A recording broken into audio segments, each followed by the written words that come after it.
Broadcasting Region 1. Region 1. This is PBS. Bicol Broadcasting Systems Incorporated. DWLV 91.9 MHz. Your news and music stations. PBS. Basta Bareta. Sigurado.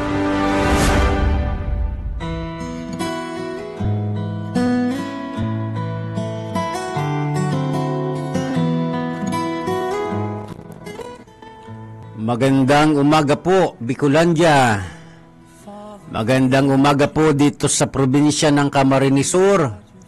At magandang umaga po dito po sa lungsod ng Naga. Magandang umaga po sa lahat ng inaabot ng signal na ito sapagkat tayo po ay on air and online.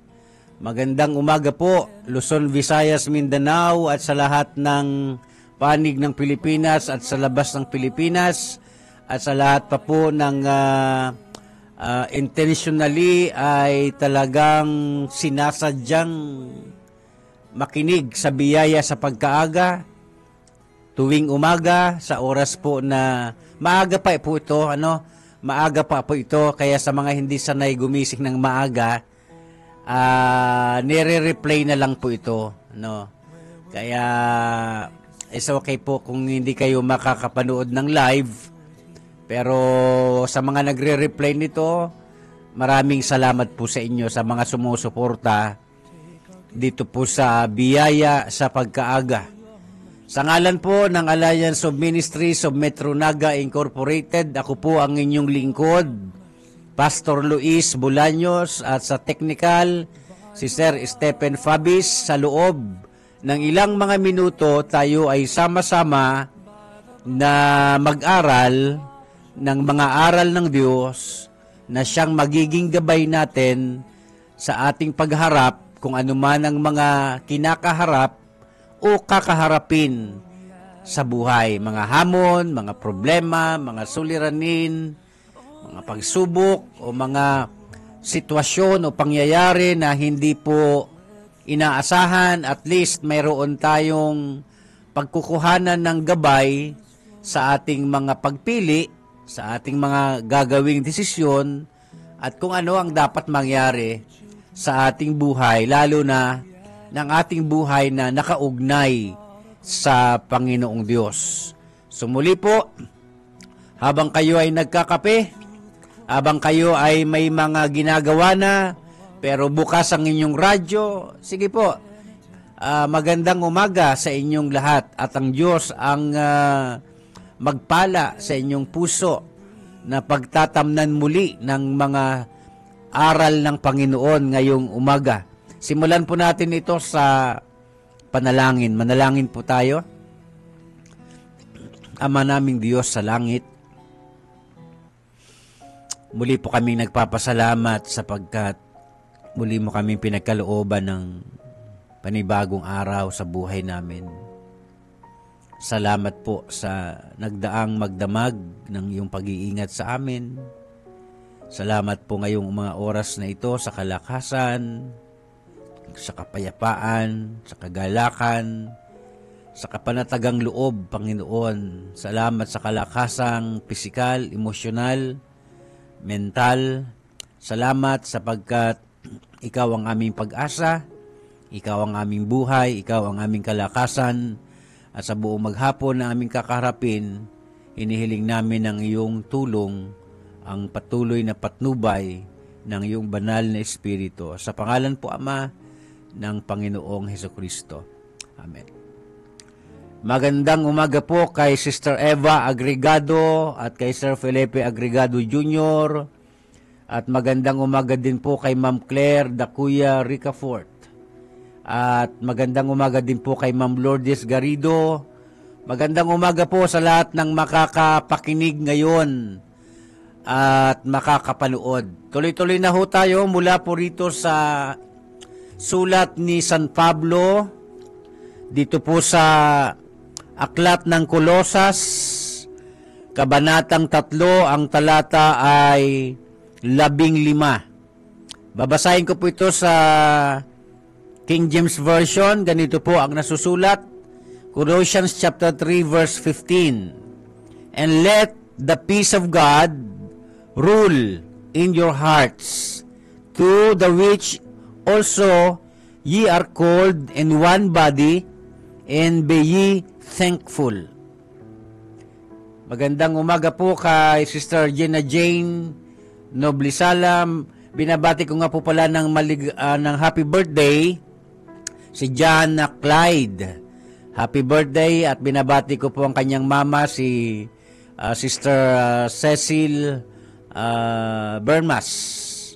Okay, tuloy na po tayo. Ang sabi po dito sa ating kababasa lamang, at maghari sa inyong puso ang kapayapaan ng Diyos, na diyay tinawag din naman kayo sa isang katawan, at kayo'y maging mapagpasalamat. Ang Diyos po ang siyang magpala ng ating puso na pagtatamnan ng kanyang mga aral ngayong pong umaga. Ang ating sama-samang pag-aaralan ngayong umaga ay may pamagat na Desire Peace. Desire Peace. Nasain ang kapayapaan. Alam niyo po ba, mga minamahal kong mga taga-pakinig, peace is one of the key blessings of the Christian experience. Again, ang kapayapaan ang pinakasusi ng pagpapala na maaaring maranasan ng isang tao sa kanyang kristyanong karanasan. Tumutukoy pa ako ngayong umaga sa mga Kristiyano. Ako po ay tumutukoy ngayon sa mga mananampalatayang Kristiyano. And besides, itong mensahe ngayong umaga, hindi lamang Kristiyano ang makikinabang nito. Ano po? Ito po ay intended for the Christian believers, Christians and non-Christians. Sapagkat itong ating maririnig ngayong umaga, isa po ito sa pinakamahalagang elemento ng buhay. Kaya nga si San Pablo dito sa kanyang sulat, siya ay nanalangin para sa kapayapaan ng mga Kristiyano nung panahon na yon.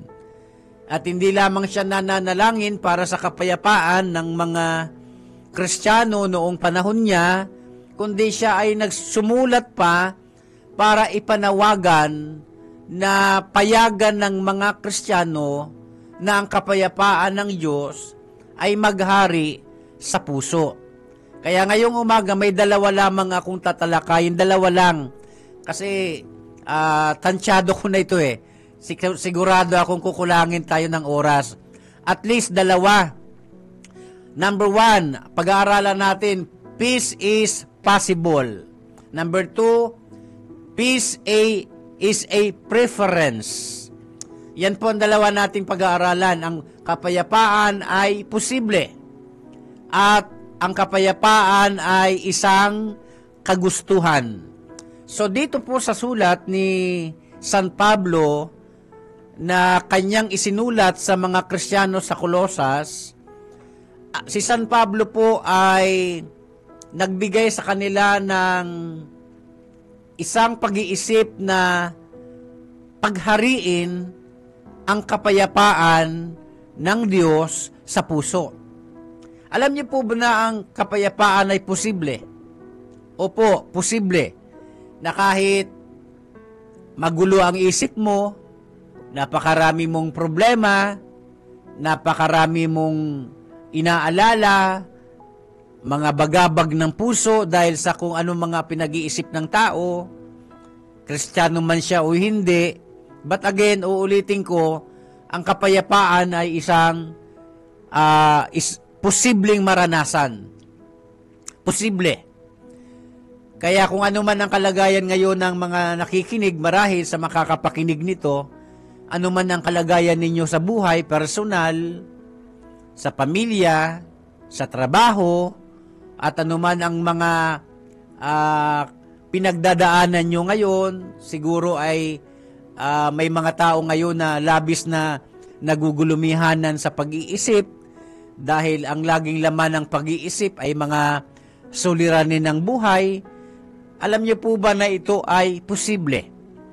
Actually, kung mayroon po tayong dapat naising magandang karanasan, ito ay ang makaranas tayo ng kapayapaan sa buhay. Maganda na yung napakarami mong pera at payapa ka pa.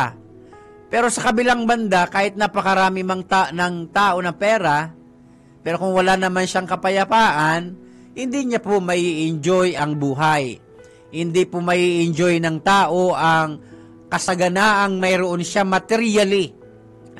Financially, kung wala po ang kapayapaan sa puso ng tao. Pero, kahit mahirap ka, sabihin na nating isang kahig, isang tuka, ang kalagayan ng isang tao, subalit, kapag ang kapayapaan ng Diyos ay pinapayagan ng tao na maghari sa kanyang puso, posible po na ang isang taong sa palagay mo ay dukhang-dukha, hikahos na hikahos, hirap na hirap sa buhay, pero nararanasan niya ang hindi maipaliwanag na kapayapaan. Sapagkat nakakasaksi tayo ng ganyang mga tagpo, di ba? Napakayaman, wala namang kapayapaan. Kaya nga nakakabalita tayo ng mayayamang nagpapakamatay. Kaya isa yan sa makakasagot ng tanong ng tao na hindi ibig sabihin na napakayaman ng isang tao ay napakaganda na ng buhay. Depende po yan kung pinaghahari ng tao ang kapayapaan na mula sa Panginoon sa kanyang puso. Kasi hindi po batayan ng totoong kapayapaan ang pagkakaroon o pagkakamal ng maraming kayamanan. Nabibili ng pera ang napakaraming bagay, ngunit hindi ang kapayapaan. Tandaan ho natin yan. Mabili man ng pera ang lahat ng ginugusto ng tao, pero hindi ang kapayapaan. Sapagkat ang kapayapaan, nagmumula yan sa Diyos. At dahil ang kapayapaan nagmumula sa Diyos, dapat itong hinihingi sa Diyos. Kaya nga ang ating pamagat, desire peace. I-desire ito ng tao. Naisin ito ng tao na magkaroon siya ng kapayapaan anuman ang kalagayan sa buhay. Posible po ang kapayapaan, uulitin ko. Peace is one of the key blessings in Christians experience. Marami tayong iba't ibang karanasan. Kaya nga, sa bahay, bihira sa mga bayang walang photo album, o ngayon, uso ang cellphone. Baga picture doon, picture dito, selfie doon, selfie dito, pupunta sa may mga magagandang lugar, picture dito, picture doon. Bakit? Kasi nga, namumulot ng mga happy memories. Para daw, yung mga happy memories, pag nakikita yon, nagdudulot sa tao ng kapayapaan. At dahil nga po sa paghahangad ng tao na magkaroon at makaranas ng kapayapaan, ginagawa ng tao ang lahat ng makapagpapasaya sa kanya. Pero napatunayan na din, mga minamahal ko mga tagapakinig, na yung mga pinagsisikapan natin para mapayapa, ang lahat ng yan, kung labas yan sa kalooban ng Diyos, hindi pa rin po makakasumpong ang tao ng kapayapaan. Sapagkat kababasa lang ho natin, ang kapayapaan ay nagmumula sa Diyos. Kaya nga sabi ang prayer ni St. Paul, ni San Pablo, ang sabi niya, let the peace of God rule in your hearts. O sabi niya, magandang umaga po kay Sir Luis R. San Jose Jr. at magandang umaga po kay Ma'am Nane Nazareno Pilinya. Magandang umaga din po kay Pastora Marilo Loses Martilino. So, ang kapayapaan mula sa Diyos, at dahil ito ay mula sa Diyos, hinihingi ito, dinidesire ito, at posible itong maranasan. Kaya ang kapayapaan, huwag nating pinaghahanap kung kani-kanino at kung saan-saan, sapagkat wala roon ang ating hinahanap na kapayapaan. Yung vacuum, yung emptiness sa isang bahagi ng ating puso, ang Diyos lang ang makapupuno niyan. Tandaan natin yan. Napatunayan na po yan ng mga tao. Napakaraming tao na nakapagpatunay na wala pala sa mga material na bagay ang tunay na kapayapaan. Totoo naman na ang mga material na bagay nakakapagpaligaya din. Kaya nga lang, pang-samantala. Samantalang, kapag hiningi ng tao ang kapayapaan mula sa Diyos, ito yung uri ng kapayapaan na pangmatagalan at panghabang buhay na kapayapaan. Uulitin ko, posible na maranasan ang kapayapaan. Yung mga nakakaranas ng depression, mga mental illnesses, mga mental problems, posible po na maranasan ang kapayapaan. Kaya nga lang, dito sa pangalawa, gagawin dapat ito ng tao. Kasi sabi ko, ngayong umaga, pag-aaralan natin ang dalawang katotohanan sa likod ng kapayapaan. Kasi ang pamagat ng ating pag-aaral ngayon, desire peace. Ano po? Nasain, gustuhin ang kapayapaan. Kaya number 2, peace is a preference. Pag sinabi nating preference, kagustuhan. Dapat itong gustuhin ng tao. At dahil kapag ito'y ginusto ng tao, pipiliin ito ng tao. Take note the word let.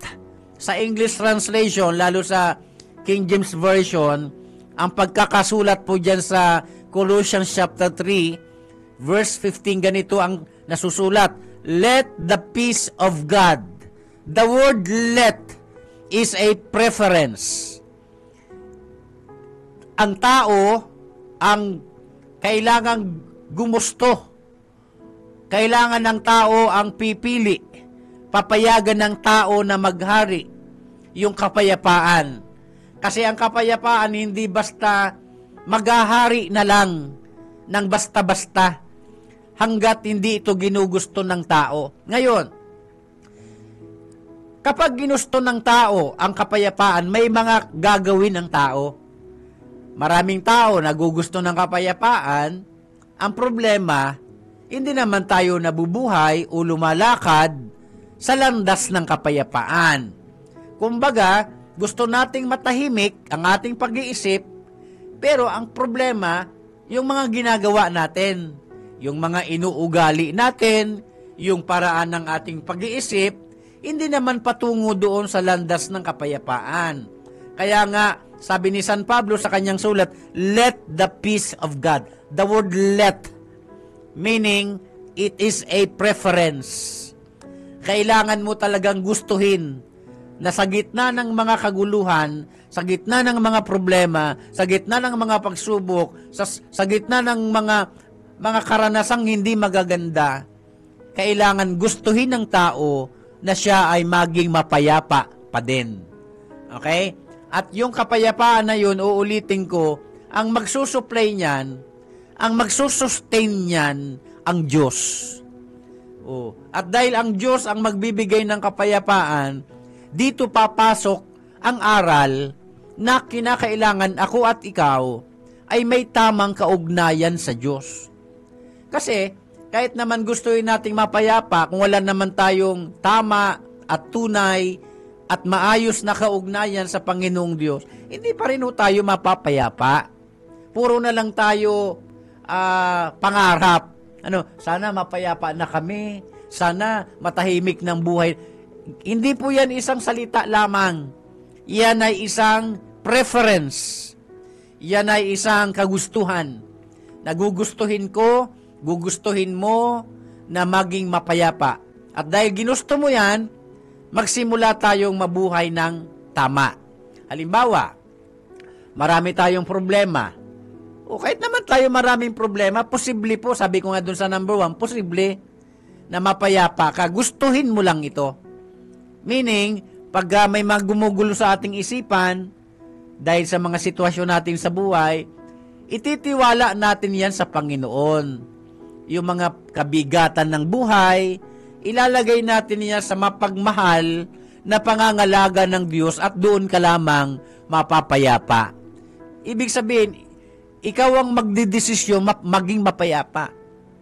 Gusto mo maging mapayapa, ang ginagawa mo naman papunta doon sa kaguluhan. Ang mga pinapasok mong desisyon, yung gugulo ng iyong mundo, ng iyong buhay. Samantalang gusto mo namang maging mapayapa, pero ang mga ginagawa mo, mali. O di ka pa rin mapapayapa.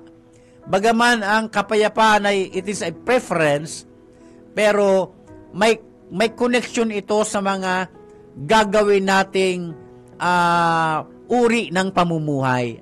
Alam niyo po ba na ang mabuhay na papayapa ay isang pamumuhay? Opo, ang mabuhay na papayapa ay isang pamumuhay. Ibig sabihin, titingnan natin ang sarili nating pamumuhay, hindi ang pamumuhay ng iba. Ang sarili nating pamumuhay, ano ba itong kinalalagyan ko? Tama ba ito? Ito bang relasyon na meron ako ngayon? Tama ba ito? Ito bang pinasok kong pinagkakakitaan ko ng pera? Tama ba ito? Tama ba ang mga taong pinayagan kong maging sangkot sa buhay ko? Yung mga taong pinayagan nating maging kapalagayang loob, dadalin ka ba ng taong yan sa kapayapaan? O baka yung mga taong yan ang magdudulot sa iyo ng grabing hirap ng kalooban? O kaya, peace is a preference. Kailangan natin itong gustuhin. At pag nagsimula na tayong gustuhin ang kapayapaan, hindi man mabilisan, hindi man biglaan, mula doon sa isang sitwasyon na nakakapagpagulo ng buhay mo, aalis ka doon.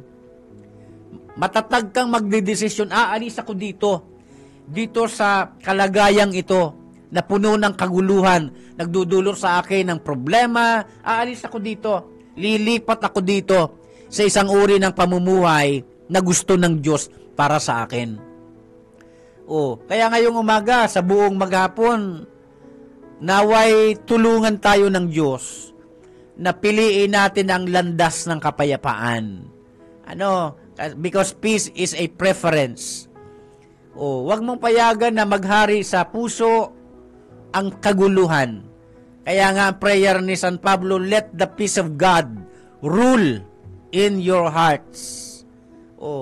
The word rule, siya ang magmamaniobra ng kalooban natin. Oo, nandyan ang mga problema. Oo, nandyan ang mga kitang-kita natin very obvious, nandyan talaga ang mga suliranin. Pero posible naman na maging mapayapa. Karanasan ko rin po yan sa buhay ko. Yung bang marami kang kabigatan, marami kang problema, marami kang inaalala, pero payapa ka. Dahil pinayagan mo ang Diyos na siyang maghari sa puso. Isa po yung desisyon, tandaan natin. Ngayong umaga, mga minamahal ko mga tagapakinig, sino man sa inyo ang may mabibigat na mga kalooban, mga mabibigat na karanasan sa buhay, may hirap, masasakit, nakakaiyak, nakakapanghina sa pagkatao, gusto kong sabihin sa inyo, ang Diyos ay nag-aalok ng kapayapaan para sa iyo. Ang kailangan mo lang, gustuhin ang kapayapaan. Hingin ito sa Diyos. At kapag hiningi mo ito sa Diyos, payagan mo ang Diyos na kahit hindi man biglaan, unti-unti niyang ayusin ang magulo mong buhay. Kristiyano nga tayo. Maraming tao, Kristiyano nga. May mga relihiyon. Pag tiningnan mo naman ang buhay, ang gugulo. Diba? Pag tiningnan mo ang uri ng pamumuhay nila, nandoon sila sa landas ng kaguluhan, hindi sa landas ng kapayapaan. Dahil ang kapayapaan ay, it is a preference, kailangan may mga gagawin tayong aksyon para tayo mismo ay makaranas ng kapayapaang ipinapanalangin ni San Pablo. Magandang umaga po kay, tama po ba ang aking pagbasa nito? Kingly Bibal. Ayan. Magandang umaga po. At kay Ma'am Lourdes Garrido, magandang umaga pong muli. So, dalawang bagay lang po pinag-aralan natin ngayong umaga from Colossians chapter 3 verse 15. Let the peace of God rule in your hearts. Ano po, dyan lang muna tayo nag-focus sa unang praise na yan. Ano po, at may dalawa tayo pinag-aralan. Peace is possible. The number 2, peace is a preference. Ang kapayapaan ay posible at ang kapayapaan ay dapat na ginugusto.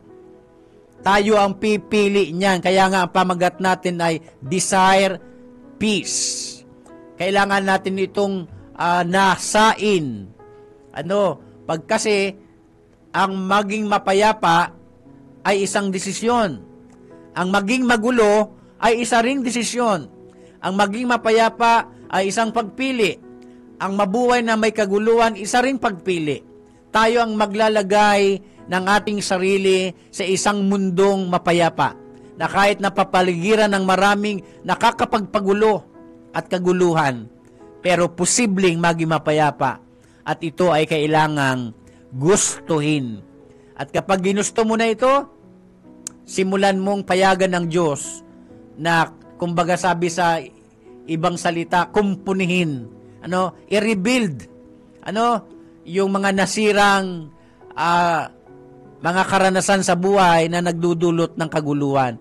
Unti-unti mo yang ipaayos. Relasyon, kabuhayan, kalusugan, yung araw-araw nating pamumuhay, ang lahat ng yan ay kailangan nating payagan ng Diyos na ipaayos natin ito sa Kanya.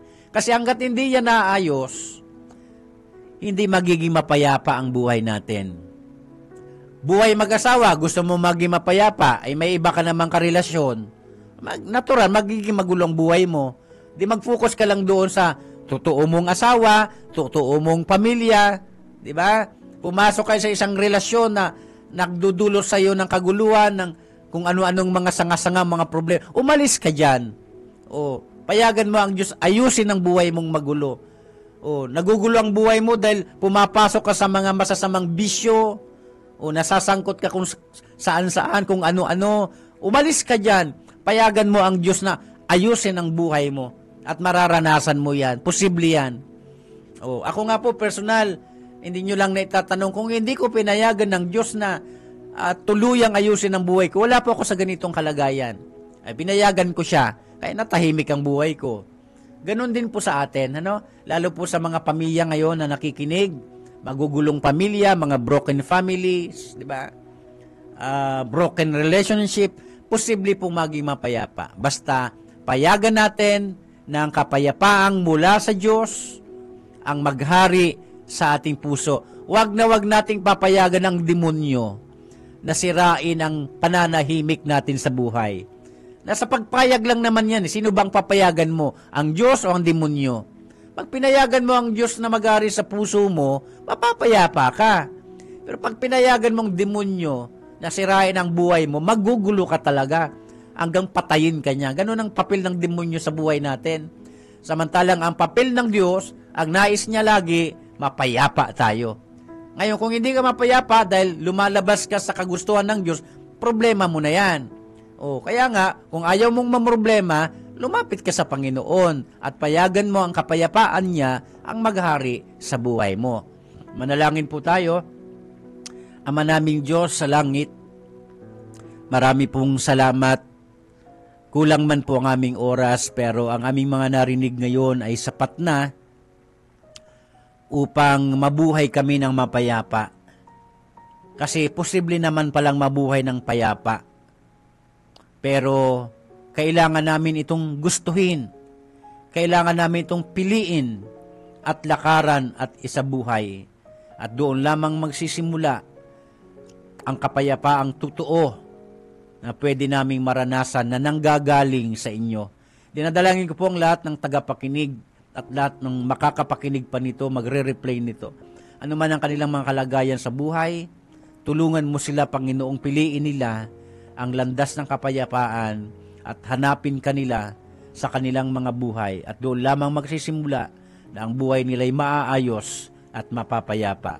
Pagpalain niyo po ang biyaya sa pagkaaga. Pagpalain niyo po ang istasyong ito ng BBS DWLB 91.9 FM at ang lahat ng staff nito. Pagpalain niyo rin po si Ma'am Lalaine Villaferte Abunal bilang sponsor po ng programang ito at ang buong Villaferte family. Salamat po, itong aming dalangin sa pangalan ng aming Panginoon Kristo. Amen. Ako po ang inyong lingkod, Pastor Luis Bulaños. Susunod na po ang Kakampi Network News. Ibabalita ni Sir June Bernas. Magandang umaga po sa inyong lahat.